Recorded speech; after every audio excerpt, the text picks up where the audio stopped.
जय गुरुदेव।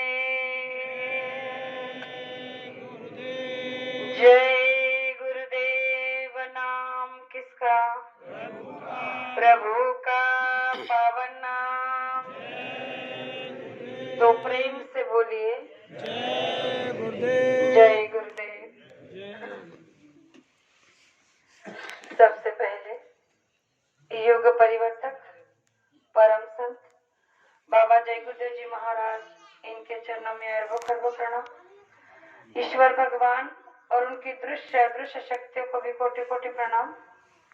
यहाँ पर उपस्थित मैना नगर गांव के सभी माता पिता भाई बहने और हमारे प्रचार रैली में चलने वाले सभी प्रेमियों को बड़े प्रेम के साथ जय गुरुदेव। प्रेमियों, अभी तक जो बातें हमने सुनी वो हमारे आपके लिए, हमारे हित के लिए रखी गई है।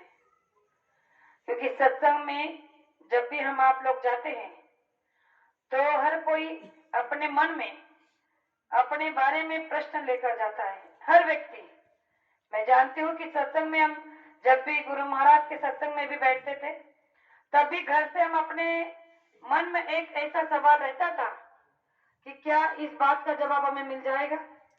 लेकिन आज तक मैंने जितने भी सत्संग सुने हैं उन हर सत्संग में मुझे मेरे हर सवाल का जवाब मिला है।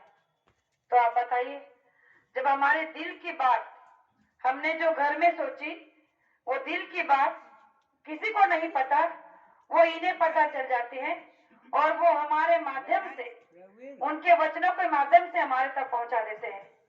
तो प्रेमियों, हम बड़े परम सौभाग्यशाली हैं कि हम बाबा जय गुरुदेव जी महाराज के शिष्य हैं, जो आज इस धरा पर भूत भविष्य वर्तमान के बारे में बताते हैं, बता रहे हैं और बता चुके हैं।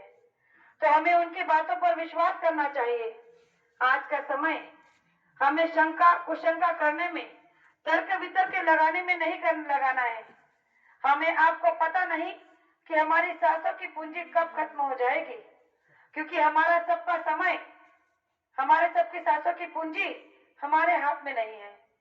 गुरु महाराज हमेशा कहते हैं कि जब जन्मना तुम्हारे हाथ में नहीं, मरना तुम्हारे हाथ में नहीं, तो तुम किस बात का घमंड कर लेते हो कि संसार में आए हो तो तुम अपने मुताबिक अपनी जिंदगी को बसर कर सकते हो। प्रेमियों, ये बड़ा परम सौभाग्य हम आप लोगों का है कि आज इस वृत्ति लोक में बाबा जय गुरुदेव जी महाराज ने हम आप लोगों को इस मानव तन मिलने के बाद नाम का दान दिया। आज हम देख रहे हैं कि जो संसारी लोग हैं वो संसार में कितने दुखी हैं, कितने कष्टी हैं। मैं तो हमेशा ही ऐसे बाहर दौरे प्रचार करती रहती हूँ। ऐसे ऐसे लोगों से मेरा पाला पड़ता है कि जिनको बाहर से देखकर लगता है कि कितने सुखी होंगे, कितने धनी मानी संपन्न हैं, इनके पास में किसी चीज की कमी नहीं, गाड़ी घोड़ा बंगला सब कुछ है। तो बाहर से देखकर लगता है कि ये कितने सुखी होंगे, कितनी आनंद इनके जीवन में होगा, इनका जैसा सुखी कोई नहीं हो सकता। लेकिन प्रेमियों, जब उनके पास, उनके अंदर, घर के पास अंदर जाते हैं, उनके पास से, उनके नजदीक से जब परिचय होता है तब पता चलता है कि संसार में इनसे बड़ा दुखी कोई नहीं है। क्योंकि वो जब अपने दुख का पिटारा हमारे सामने खोलते हैं, जब उस घर की बहनें कहती है कि हमारे पति शराब नहीं छोड़ते, हमारे पति मांस खाते हैं, हमारे पति ये करते हैं, हमारे पति वो करते हैं, कोई बाप कहता है कि मेरा बेटा मानता नहीं, शराब को पीता है, इतना सब कुछ होने के बाद भी घर नरक बन चुका है। तो आप बताइए, गुरु महाराज ने जो कहा था कि आगे चलकर वही परिवार सुखी और संपन्न रहेगा जिसके परिवार में सबके सब नामदानी और सत्संगी होंगे। तो आप बताइए, आज का समय हमारे आपके लिए कितना मूल्यवान और कितना बेशकीमती है कि गुरु महाराज ने हमें उन लोगों के लिस्ट में रखा है जो सबसे बड़ा धनवान है, सबसे बड़ा सौभाग्यशाली है। इसलिए इन संसारी सुखों में हमें अपना सुख को नहीं ढूंढना है। अगर हम अपना सुख ढूंढना चाहते हैं तो गुरु महाराज ने कहा कि तुम्हें अपने परम सुख को ढूंढना चाहिए, अपने परम आनंद को ढूंढना चाहिए, तब वो मिलेगा। लेकिन ये कब मिलेगा? जब तक हमें सच्चा गुरु नहीं मिलता तब तक। और गुरु महाराज के बारे में क्या बताना, सब लोग परिचित है कि हमारे गुरु महाराज जो कहा जाता है कि तीन लोक नौ खंड में गुरु से बड़ा न कोई करता करविता न कर सके जो गुरु करे सो है।